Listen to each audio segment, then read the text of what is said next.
Kalau pedagang akhlaknya baik, sejahtera kita. Tapi kalau tidak baik, menimbun, mengurangi takaran, janji palsu, menipu. Sumber masalah itu adalah apa? Akhlak yang buruk. Jelas tidak nih? Ya sudah, kalau sudah jelas demikianlah hadirin sekalian, kita akhiri saja perjumpaan ini. Baru juga judulnya sudah jelas. Bu, di sini kan ada santri akhwat ya? Ada santri akhwat? Saya nggak lihat. Akhwat, coba jawab. Mana santri akhwat? Ada suaranya? Ya baik. Ini kecil sanawiyah dan aliyah. Yang bisa menjawab aliyah, sanawiyah kekecilan nggak ngerti. Akhwat, maukah kelak punya suami yang ganteng? Mau tidak? Yang lain dengar dulu, belum selesai masalahnya. Maukah punya suami ganteng? Sudah ganteng, pintar sekali, mau? Ganteng, pintar, udah pintar, banyak uangnya, mau? Tapi akhlaknya bejat, mau? Tuh, berarti kan masalah akhlak. Jadi ada harapan ya, yang kurang ganteng, kurang pinter, kurang duit. Kalau akhlaknya baik, ada yang mau? Coba saya tanya ke santri Ikhwan. Ikhwan, santri. Oh, Bapak juga pengen jawab katanya ya. Maukah punya istri yang rupawan? Gak usah malu-malu deh, nanti diijabah ya. Mau tidak? Udah rupawan, pinter, mau? Makin keras, Pak. Bapak juga mau ikut jawab. Tenang, Pak. Udah rupawan, pinter, banyak uangnya, mau?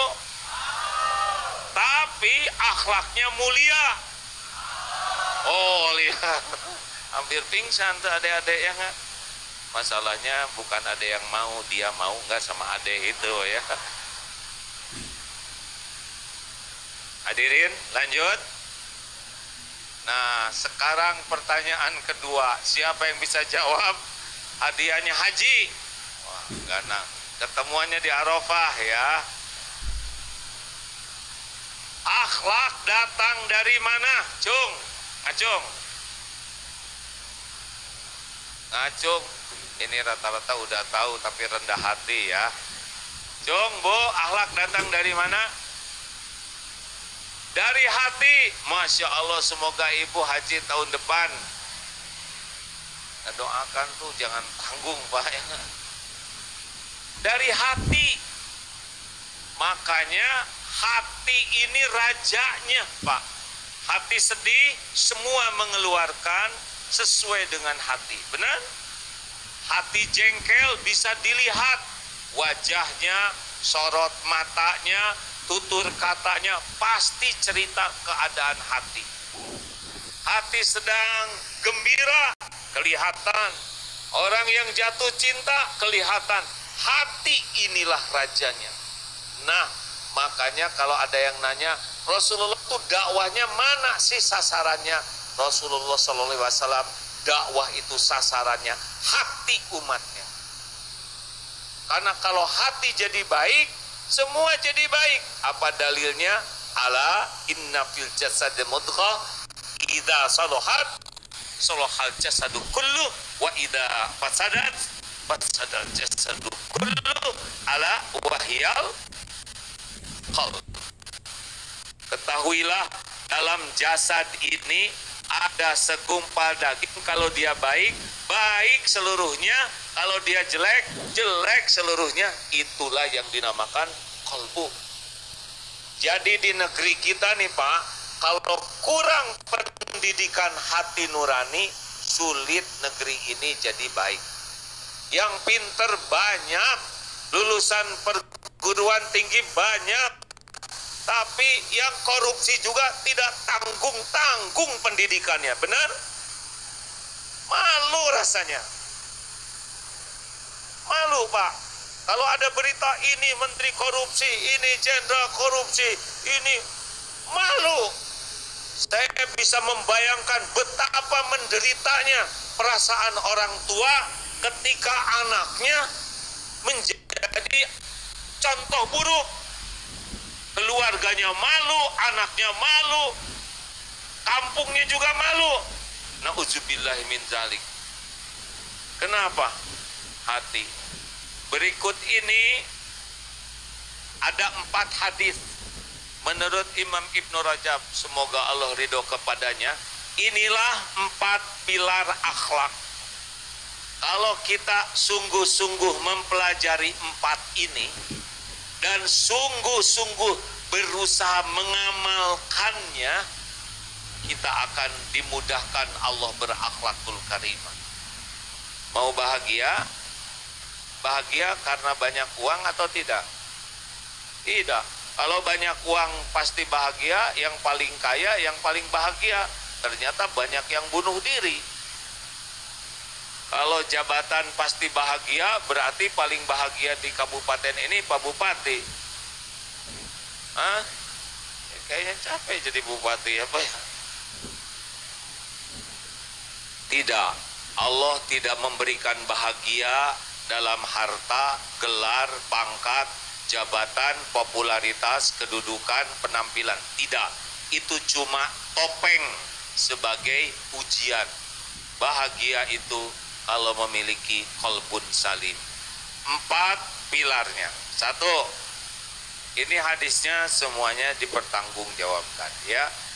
Hadis yang pertama, la yu'minu ahadukum hatta yuhibba li akhi ma yuhibbu li nafsi. Tidaklah sempurna iman seseorang, nih ukur nih, hingga dia menyukai apa untuk saudaranya sebagaimana dia menyukai apa untuk dirinya. Misal kita bisa umroh, bahagia tidak? Tetangga umroh, kita bahagia. Nah itu udah benar. Kita jualan untung, bahagia. Ternyata tetangga untung, bahagia.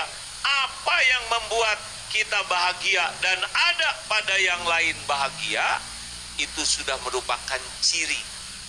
Kenyataannya sebaliknya. Nih, dengarin hadirin. Ciri orang Islam yang sangat buruk. Dia SMS, suka melihat orang susah, susah melihat orang senang. Teman naik pangkat, dia naik tensi. Oh ini serius Pak, kita periksa. Berapa banyak hati kita tidak suka dengan orang lain mendapat nikmat, itu ciri kualitas keislaman kita. Yang terburuk begini, orang dapat nikmat dia tidak rela, dia menderita. Tapi tetangga saudara kita seumat Islam dapat nikmat dia tidak rela. Ketika orang yang kita tidak sukai dapat musibah, kita gembira. Ini muslim terburuk. Senang dengan kesusahan orang, susah dengan kesenangan orang.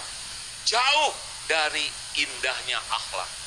Periksa berapa banyak di hati kita yang kita gembira kalau orang dapat musibah, dan seberapa susah hati kita kalau orang lain dapat nikmat. Yang disebut seorang lain ini saudara, ya. Karena di sini dalilnya adalah kepada saudara kita yang seakidah. Innamal mu'minuna ikhwah. Terburuk. Naik sesudah itu, coba lihat nih. Ibu-ibu, Bu, dengar ini. Penting, karena banyak juga ibu-ibu yang suka dengki. Tetangganya punya tas baru, ibu yang rewel. Itu pasti tas imitasi.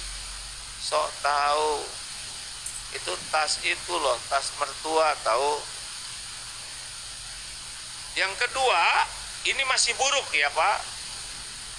Janganlah orang kena musibah, tapi ya jangan juga dia dapat untung, begitu. Jadi tidak rela orang lain dapat untung, tapi kalau harus kena musibah ya janganlah.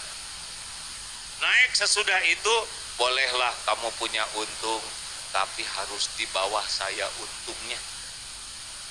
Boleh kamu hafal 5 juz, nggak boleh 7 juz, sebab saya 7 juz. Ada orang yang rela orang lain dapat nikmat tapi tidak mau disamai. Ini semua masih jelek dalam pandangan Islam. Yang bagus adalah kita senang dengan orang lain dapat nikmat. Ini serius nih Pak. Di sekolah kan banyak dengki sesama murid. Bahkan hafiz juga dengki dengan hafiz yang lain.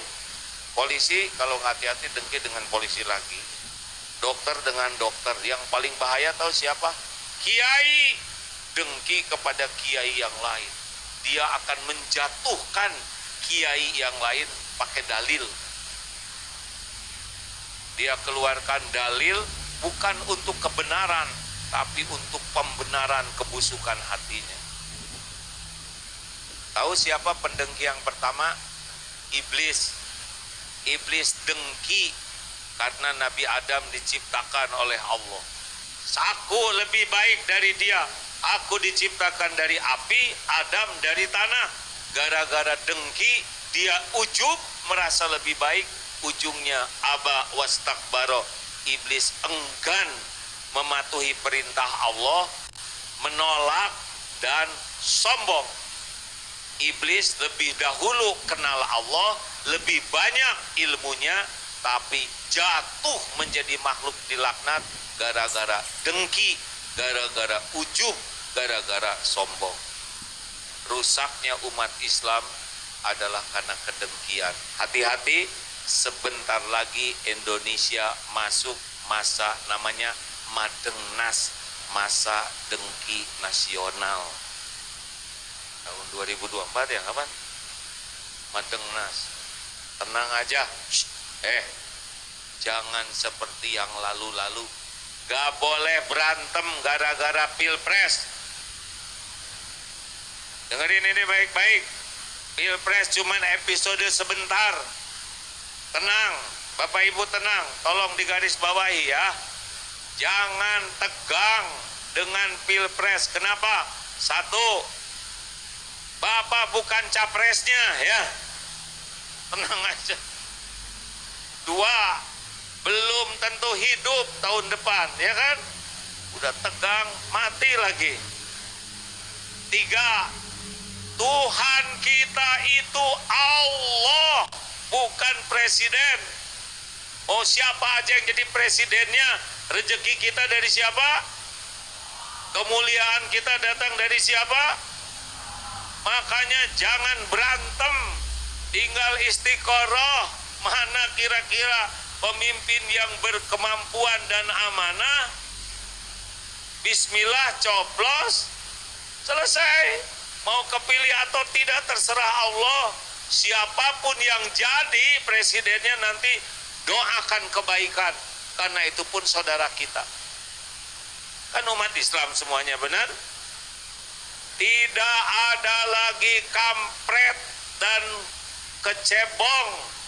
Sudah bersatu, namanya kecepret.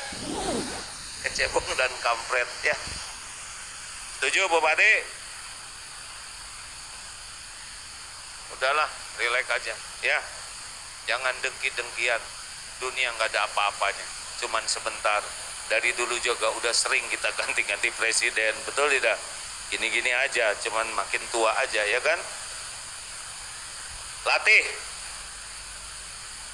Rezeki itu Allah yang membagikan. Sesuka Allah. Tidak boleh hati kita sebel kepada orang gara-gara Allah memberi karunia. Dengkinya kita ke orang lain tidak akan merubah takdir orang tersebut, hanya merubah diri kita saja jadi makhluk yang celaka. Iblis dengki ke Nabi Adam, Nabi Adam tetap aja mulia. Iblislah yang jadi terlaknat. Dengkinya kita ke orang lain, kita yang zolim, kita yang celaka. Terbakar habis pahala kita sebagaimana api membakar kayu. Makanya sudah, jangan dengki-dengkian. Ini Pak Polisi, Pak Tentara, Pak Dandim, angkatan berapa dulu? Kan? 2003. Wah, remaja ya. Hah? Orang Sunda. Siap-siap. Sekarang pangkat punten letkol ya, letnan kolonel. Walaupun seangkatan, berapa orang dulu seangkatan? 300. Nggak mungkin semua jadi jenderal. Pusing Indonesia kalau jenderal semua, ya kan? Walaupun angkatan sama, ada garis masing-masing. Bahagia tidak ditentukan oleh pangkat. Bahagia itu kalau jadi prajurit soleh, barulah bahagia. Mau pangkat setinggi apapun, kalau jauh dari Allah, pasti menderita. Gak usah ngebanding-banding. Nanti lebaran, jangankan seangkatan yang 300, seibu sebapak saja, beda-beda takdirnya, ya kan? Lebih baik sibuk mensyukuri yang ada, ikut bahagia dengan rezeki orang. Itulah sebetulnya yang membuat seseorang memiliki akhlak yang baik. Oh, itu sekarang alhamdulillah anak buahnya sekarang jadi atasan. Alhamdulillah, semuanya sudah tertulis di Lauh Mahfuz. Ini anak ibu sudah hafal 30 juz ya. Padahal anak saya sama-sama, anak saya baru 15 juz. Alhamdulillah, makin sering bahagia dengan nikmat yang Allah berikan, makin dekat dengan akhlakul karimah. Jelas, Bu? Halo? Jangan buruk sangka. Orang hatinya baik pasti berbaik sangka. Orang hatinya buruk suka berburuk sangka. Jangan suka nyari-nyari kejelekan orang. Orang yang hatinya jelek sibuk nyari kejelekan orang. Orang yang hatinya baik senang mencari kebaikan orang. Dengar ini rumus, hadirin. Jangan suka ngobrolin keburukan orang. Orang yang hatinya buruk, yang senang diobrolkan pasti yang buruk-buruk. Orang yang hatinya baik, kalau ngobrol, senangnya ngobrolkan kebaikan orang. Makanya kalau ada ibu-ibu datang, Bu, tetangga itu jelek banget. Dia lagi cerita kebusukan hatinya. Hati-hati ya, kalau orang datang ke kita mencari-cari dan cerita kesalahan orang lain, maka pergi dari kita, dia akan sibuk menceritakan kejelekan kita. Makanya udahlah, mending prasangka baik, bicara baik, cari yang baik. Udah, bahagia itu ada pada kebaikan. Halo? Kok kayak melongo gini semua? Seperti yang lapar, hadirin. Mau bahagia? Udah, baik-baik. Coba orang cerita kebaikan orang, jadi jelek wajahnya? Enggak. Orang itu baik sekali ya. Dia dermawan, sopan. Kemarin ngasih motor, dan handphonenya kan baru, dikasihin ke saya. Lihat wajahnya, baik. Coba ngomong ke amin-amin, coba baik. Pelit, langsung jelek wajah tuh.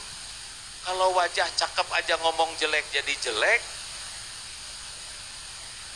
Udah dibilangin jangan ngomong yang jelek-jelek. Udahlah hadirin, baca berita yang baik-baik aja, bikin hati tenang, benar? 2, apa pilar yang kedua? Rasulullah SAW pernah ditanya, ya Rasul, beri saya nasihat. Dan nasihat Rasulullah itu sederhana sekali, tapi kunci berakhlak mulia. La taqdab, jangan marah.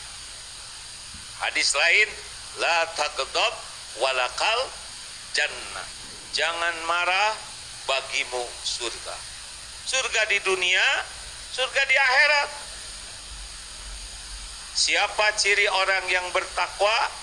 Alladzina yunfikuna fis-sarra'i wad-dharra, orang yang senang berinfak dalam keadaan lapang dan sempit. Ini Ali Imran 134 ya. Yang kedua ciri ahli takwa, wal kadhiminal ghaidh, menahan amarah. Yang ketiga, wal afina 'anin nas, memaafkan orang-orang. Yang keempat, wallahu yuhibbul muhsinin, Allah senang kepada orang-orang yang berbuat kebaikan. Jadi maaf, Bu, Pak, kalau ingin tahu derajat ketakwaan seseorang, Salah satu cirinya adalah bisa menahan amarah. Walau sholatnya banyak, tahajudnya banyak, sering umroh, rajin ke pengajian, rajin ke masjid, tapi kalau marah-marah aja terus, dikit-dikit marah, dikit-dikit marah, dikit-dikit marah, ini sebetulnya masih belum masuk wilayah takwa. Kan pemarah tuh ada 4 jenis, udah tahu belum? 1, mudah marah, susah reda. Jadi dikit marah dan beng seumur hidup dendam. Ini paling buruk. Yang kedua, mudah marah, mudah reda. Kamu yang benar. Ya udahlah, saya maafin. Baik jelek. Nah, caranya gini, paku ditusukkan ke tembok, kalau minta maaf cabut. Pakunya tidak ada bolongnya, pasti ada. Mudah marah, mudah reda. Memaafkan, tapi luka tidak akan mudah hilang. Yang ketiga, susah marah, susah reda. Dia sabar, tapi sekali marah, bleng, dia tidak mau memaafkan. Ini jelek. Yang keempat, yang bagus di antara semua adalah susah marah,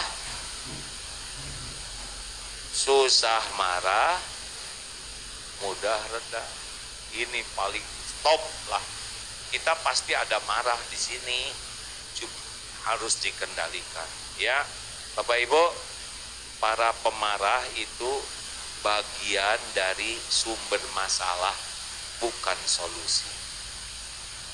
Jadi harus bagaimana dong? Tegas dan santun. Sudah tahu bedanya? Gini nih, preng, piring pecah.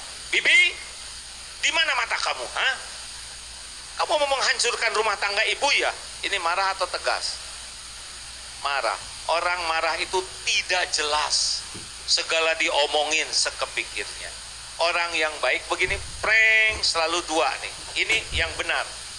Tegas dan santun. Tegas itu cirinya 2. 1 fakta, 2 aturan. Preng. Bibi, suara apa ya? Maaf Bu, piring pecah. Fakta. Piring yang keberapa Bi? Maaf Bu, piring terakhir. Fakta. Tahan ya. Gimana ceritanya? Ya barusan saya sedang jengkel, saya banting aja. Tahan. Jadi piringnya sudah habis. Habis Bu, maaf. Ibu, Bibi ingat perjanjian kerja di rumah Ibu? Ingat. Bagaimana? Kalau piring habis 2 lusin atau gelas, maka saya berhenti kerja di sini. Nah, sekarang sudah 2 lusin, sudah. Apa artinya? Artinya saya harus berhenti kerja di rumah Ibu. Maaf ya Bi, itu perjanjian kita. Terima kasih Bibi seminggu kerja di rumah saya, banyak sekali kesan yang mendalam. Nah, itu agak emosi dikit. Saya doakan mudah-mudahan Bibi punya tempat kerja yang lebih baik, yang piringnya terbuat dari baja. Nah itu emosi ya. Gak usah begitu. Ini terima kasih Bi, ini sedikit santunan dari saya. Lain kali lebih hati-hati ya, supaya bisa langgeng kerjanya. Maafkan ya Bi, tidak bisa terus kerja di rumah ini. Begitu, beres. Maaf ya Pak, saya juga belajar seperti itu. Kalau ngajar santri, selalu beres aturan dulu.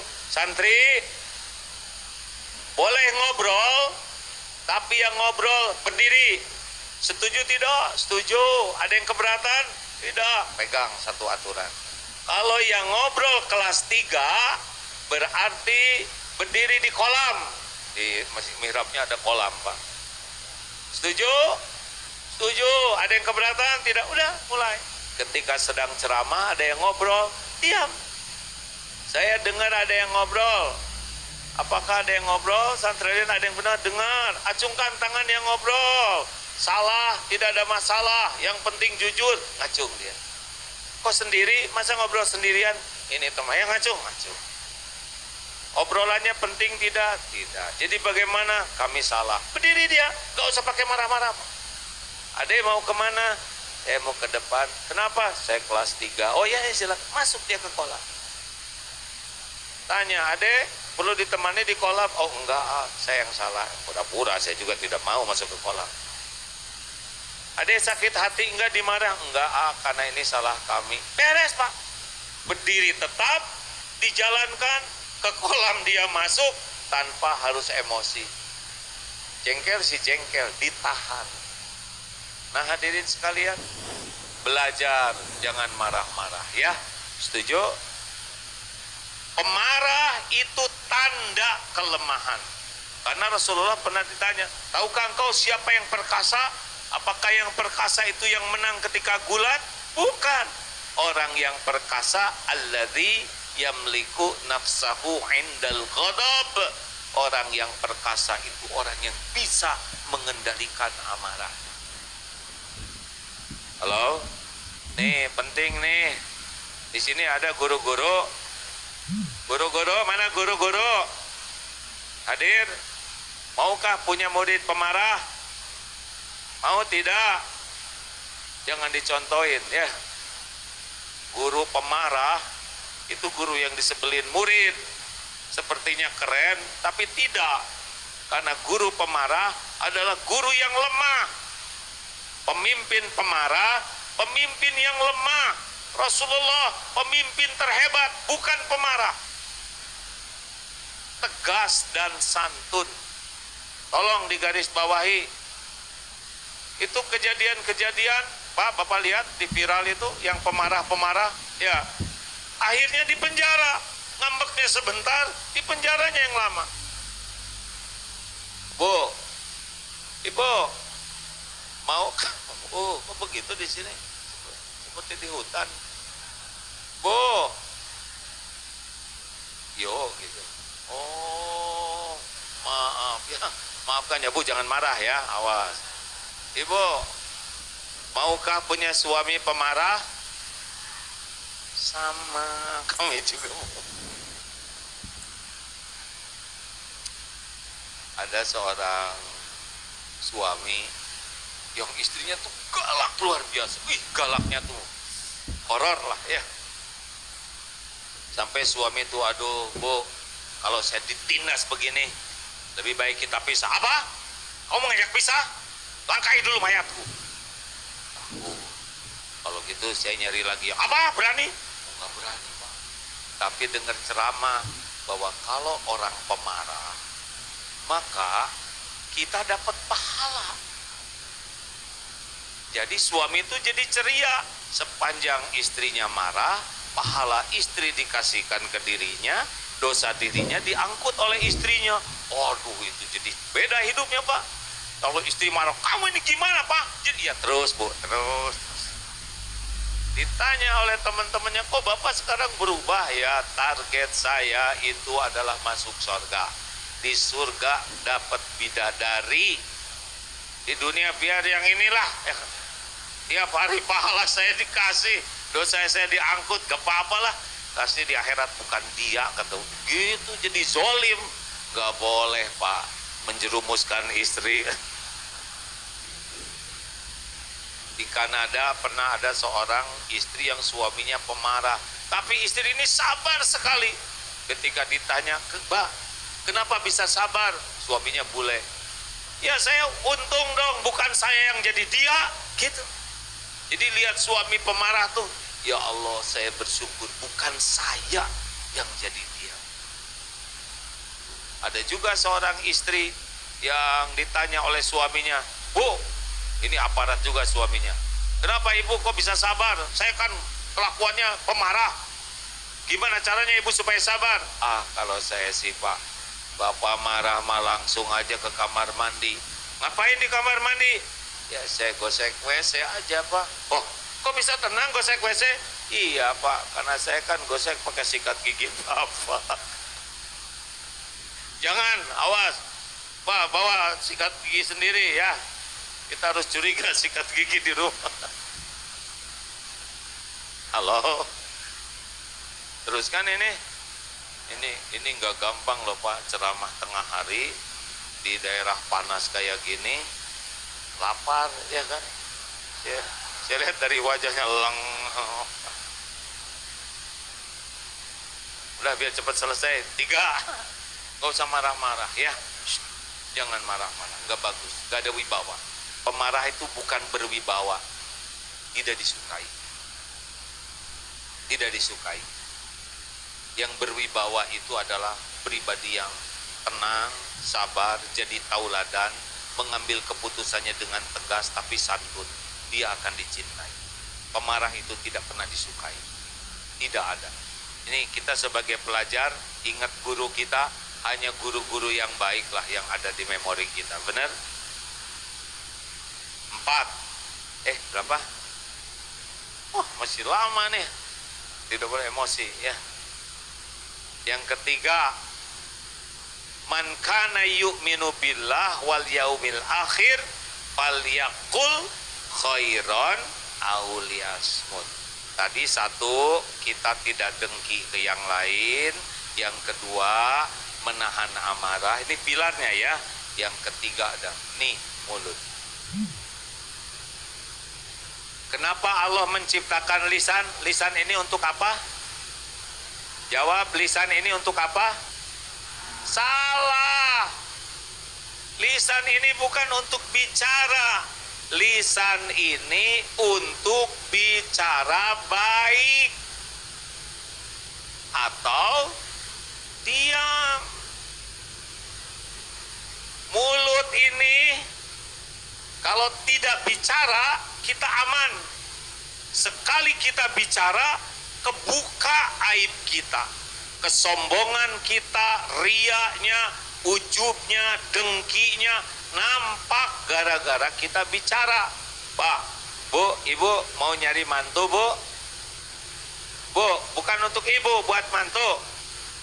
Mau nyari mantu, suruh dia bicara. Ada 4 tingkatan kelihatan nih. Ciri orang yang berkualitas kalau bicara, nih Dek, denger ya. Ciri orang yang paling bagus kalau bicara, cirinya itu adalah zikrullah, selalu banyak mengingat, menyebut ke Allah. 2, ilmu yang bermanfaat. Kalau bicara tuh ada manfaatnya. Yang ketiga, hikmah yang menggugah. Yang keempat, solusi. Ini orang yang paling berkualitas. Di bawah itu orang biasa-biasa, ada cirinya. Orang biasa-biasa kalau bicara, cirinya adalah ngobrolkan peristiwa. Wah, tadi di sana macet, ada mobil terguling, begitu aja. Yang diceritakan hanya rame-rame, tapi tidak jadi zikir, tidak jadi ilmu. Ini orang biasa. Di bawah itu namanya orang rendahan. Orang rendahan seperti apa? Walaupun pangkatnya tinggi, gelarnya tinggi, jabatannya tinggi, tapi derajatnya rendahan. Kelihatan dari bicaranya. Apa ciri bicaranya? Adalah negatif, mengeluh. Semuanya tuh jadi nggak enak aja. Bangun tidur, ya Allah, leher kayak batu begini. Masa leher kayak batu? Pecah nih kepala saya, bohong. Masa pecah? Ada orang yang dari bangun sampai tidur lagi, setiap bunyi nggak ada yang bagus. Mau ke toilet, air tinggal sedikit, jangan buang air, mahal. Belum juga ada yang make udah marah. Mau makan, bosen. Makan apa nih Bu? Ada bubur, bosen. Bubur yang dari depan sedikit, kerupuknya kecil-kecil. Belum juga beli udah ngadang. Kalau gitu ini aja Pak, nasi tim ya. Nasi tim itu ayamnya juga cuma sedikit, tapi tetap habis. Dia mencela, tapi dia telan semuanya. Mau keluar, macet di mana-mana, kacau nih. Lalu mendung, wah hujan. Kalau hujan begini, jemuran gak ada yang kering. Belum juga hujan udah mengeluh. Lihat orang jualan koran, berita gak ada yang bener sambil dibaca. Tiap lihat apa aja ngomel dan jelek omelannya. Ini ciri orang rendahan. Nggak ada rasa syukur, nggak ada mensyukuri. ngomel, mengeluh, mencela, ngerasulo, negatif aja. Itu namanya orang rendahan. Tahu ada yang lebih dari itu? Halo? Ada lagi di bawahnya, namanya orang yang dangkal. Utama, biasa, rendahan, dangkal. Siapa orang yang dangkal? Cirinya apa? Kalau bicara, cirinya adalah saya. Jadi ngomong apapun, saya ini ya, dulu waktu saya nggak ada, ini tidak ada siapa-siapa. Kemudian saya pikirkan, saya kasih ide, lalu bangunan jadi besar, dan tetangga saya itu sekarang mendapat manfaat dari saya. Saya aja terus. Selama ngomong itu yang dipikirkan adalah pamer dirinya, pamer ilmunya, pamer jasanya, pamer perjuangannya. Saya. Gak peduli orang lain ngerti atau tidak, yang penting dia pamer. Inilah manusia paling dangkal. Bu, ibu, jawab ya. Kalau suami berkata begini, apa yang ibu rasakan? Istriku, saya ini suamimu, saya yang membanting-banting tulang. Ini suami tukang daging. Saya ya mati-matian berjuang demi kalian. Ini rumah saya ini yang beli, nyicilnya setengah mati. Kalian makan tiap hari ayam gepuk, itu tetesan keringat saya tahu. Kalian pakai dempul, bulu mata palsu, bulu ketek palsu, itu saya yang memalsukan. Istriku, kalian mau pergi kemana-mana pakai mobil, saya yang beliin, bensin saya siapkan. Bagaimana perasaan ibu, Bu, ketika suami pamer jasa-jasanya? Jadi bahagia atau jadi enek? Jawab. Dengerin tuh Pak, enek orang tuh denger bapak pamer tuh. Ibu jadi makin sayang atau jadi sebel? Yang jelas, sayang atau sebel? Dengerin Pak, gak usah pamer. Yang ngomong pamer merasa hebat, yang denger itu enek dan sebel. Makanya hati-hati. Begitu kan Bu? Jadi kalau ada yang pamer dirinya, ibu jadi enek dan sebel gitu Bu? Sama kami juga Bu ya. Ibu tuh capek Pak, ibu tuh hamil, udah ngurus ini. Ya udah, tuh nggak apa-apa, nggak usah diceritain. Itu kan pahalanya buat ibu sendiri. Nggak boleh ibu ngomong ke anak, ini ibumu nak, ini ibumu. Anak-anak udah tahu Bu. Ibu yang hamil, ibu yang melahirkan kalian, ibu yang menyusui. Kata anak-anak mungkin ya, siapa suruh ya dek, kita mah nggak pesen keluar dari ibu yang ini. Udah, jangan banyak bicara, nggak aman. Banyak bicara tuh lihat di media sekarang hanya karena beberapa patah kata diadukan ke polisi. Benar? Yang aman tuh bicara baik atau diam. Mau tahu caranya supaya bicara baik? Niat harus baik, yang disampaikan harus baik, dampaknya harus baik. Gak usah segala ditanya, ibu berapa kuintal sekarang? Itu zolim. Nyebut kuintal itu kan karung. Gak usah nanya berat badan, diem aja. Ketemu dengan yang sudah beruban, kamu sudah meninggalkan dunia hitam. Jadi disangkanya ahli maksiat. Udah, gak usah segala ditanya, gak usah nanya di mana suamimu, belum tentu sudah menikah, benar? Berapa anaknya, itu belum tentu punya anak. Gak usah segala ditanya kalau nggak penting. Tidak usah segala dikomentarin, dan tidak usah segala dijelaskan kalau nggak ada yang nanya, ya. Halo? Gak apa-apa kelihatan bodoh, tapi bener dan pinter daripada ingin kelihatan pinter padahal bodoh. Orang yang berkualitas sedikit bicaranya dan benar, justru orang yang tong kosong air beriak, terus air dalam gimana? Bagaimana Pak? Bicara ini cuma dua pilihannya, falyakul khairon aw liyasmut, berkata baik atau diam. Rumah tangga itu bermasalah diawali nih perkataan yang tidak baik, benar?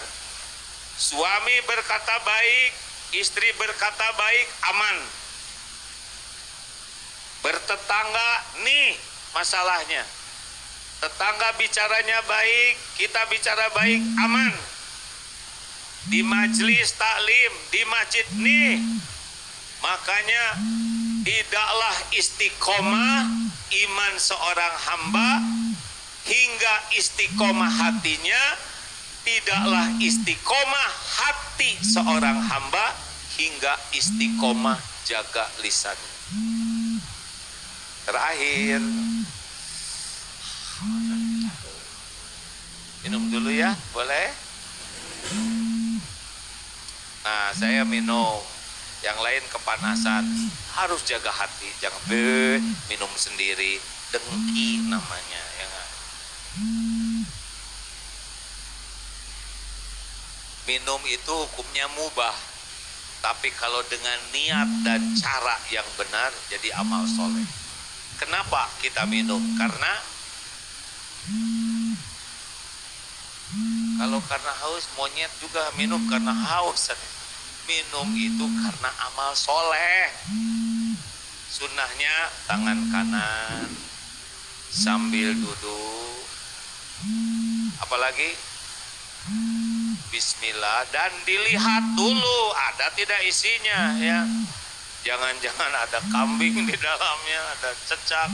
Bismillahirrahmanirrahim. Alhamdulillah. Sunnahnya 3 tegukan.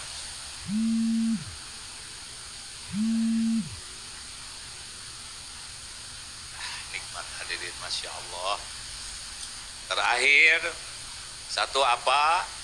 Tidak ada dengki ke saudara kita. Sayang, seneng aja. Orang dapat ini alhamdulillah, orang bisa itu alhamdulillah, seneng aja di sini tuh, nggak ada kotor hati. Itu iman. 2, tidak pemarah, bisa menahan amarah. 3,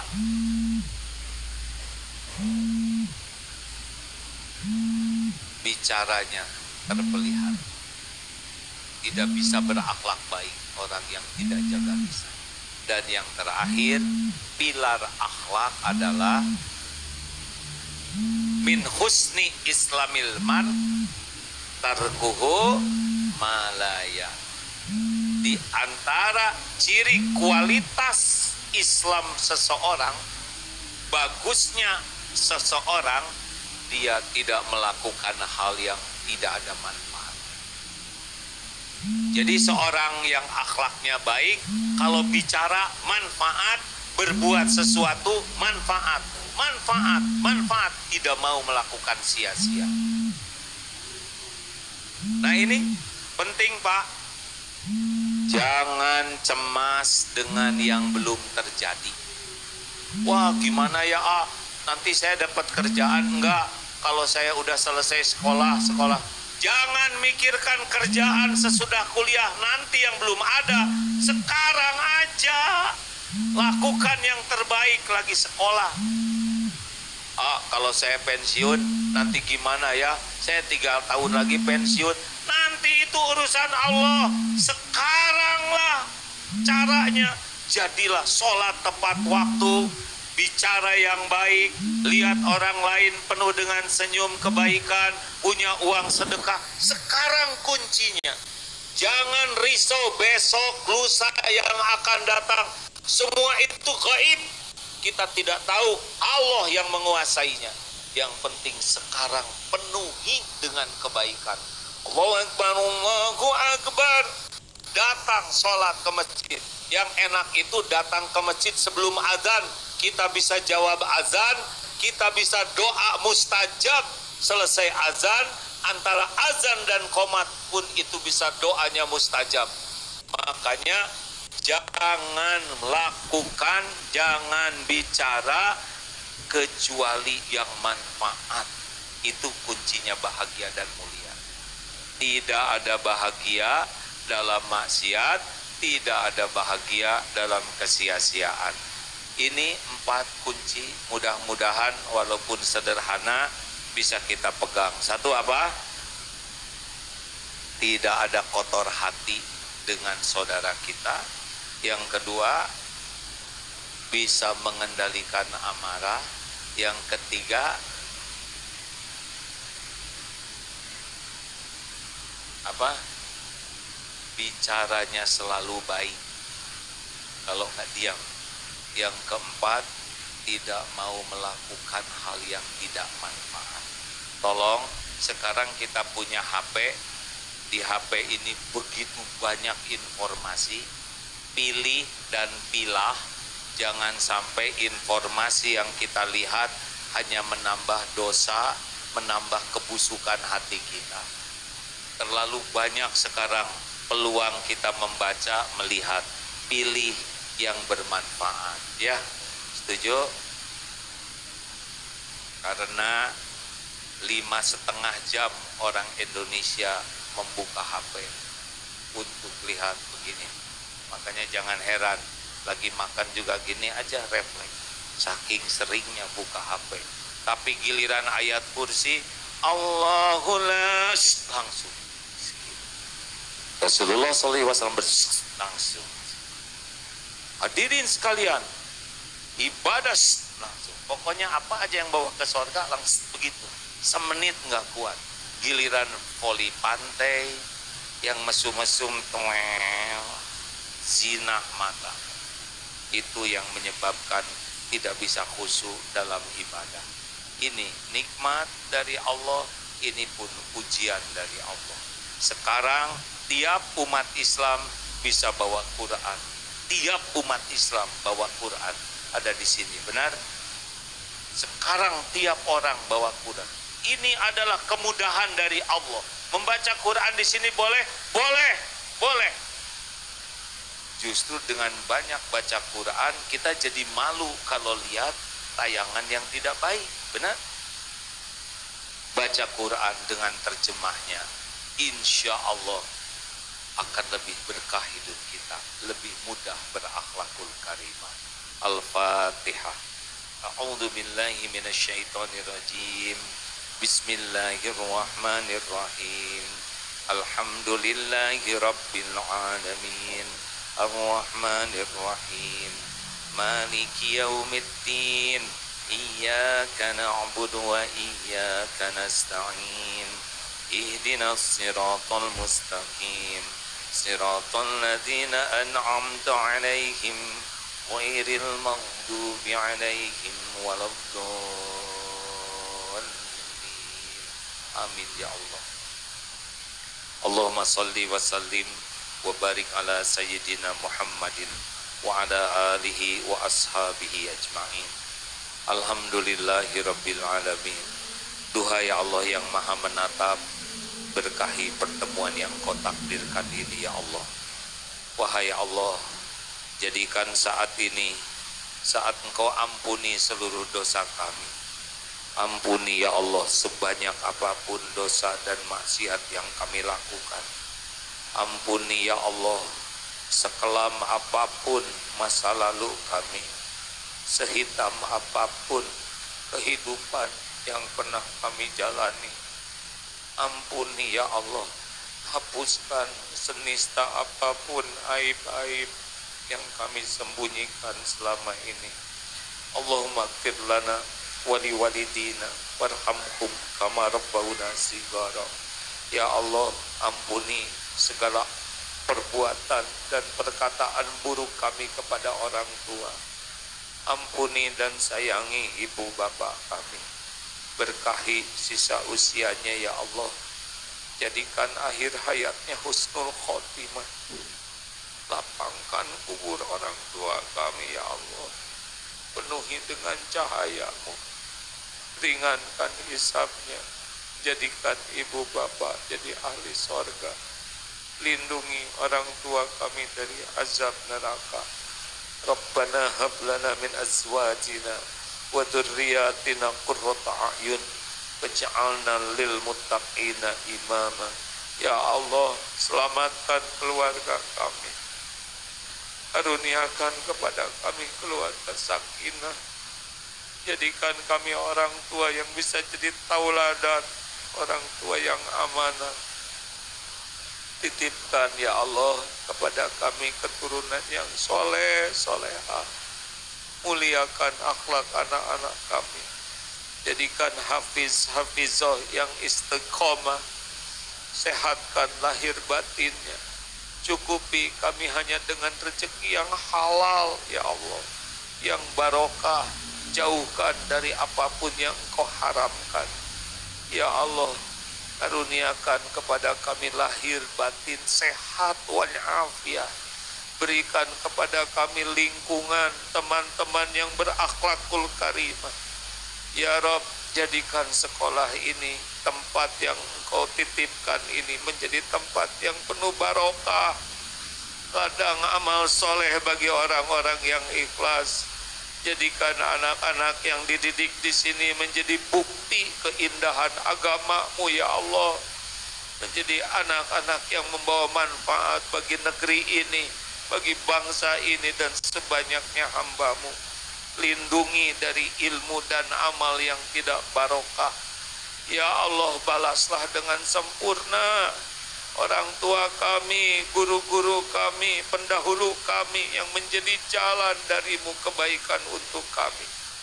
Jadikan setiap kebaikan yang kami lakukan mengalirkan pahala yang melimpah sampai yaumul qiyamah. Ya Allah, catatkan siapapun yang hadir ini Engkau undang ke Baitullah-Mu ya Rabb. Sempurnakan keislaman kami. Allahumma ja'alna hajjan mabrura, sa'yan mashkur, wa danban maghfur, wa amalan sholihan maqbul, wa tijaratan lan tabur. Rabbana atina fid dunya hasanah wa fil akhirati hasanah wa qina azabannar. Allahumma hdina li ahsanil akhlaq. Ya Allah, tunjukkanlah kepada kami akhlakul karimah. Tiada yang menunjukkannya selain Engkau, dan palingkan dari diri kami akhlak yang buruk. Tidak ada yang dapat memalingkan kecuali dari-Mu ya Allah. Rabbana taqabbal minna innaka antas samiul alim wa tub alaina innaka antat tawwabur rahim. Amin ya Allah ya rabbal alamin. Jangan lupa doa yang tadi ya. Allahumma hdini li ahsanil akhlaq la yahdi li ahsaniha illa anta. Ya Allah, tunjukkan kepadaku akhlak yang baik, tidak ada yang dapat menunjukinya selain Engkau, dan palingkan kami dari akhlak yang buruk, tidak ada yang dapat memalingkannya selain Engkau. Semoga sekolah ini menjadi sekolah yang benar-benar dikenal dengan akhlakul karimah, yang nanti jadi para pemimpin di negeri ini yang bisa mewariskan bangsa yang berakhlakul karimah. Mulailah dari diri sendiri, dari hal yang kecil, dari saat ini mengamalkan ilmu yang tadi, insya Allah barokah.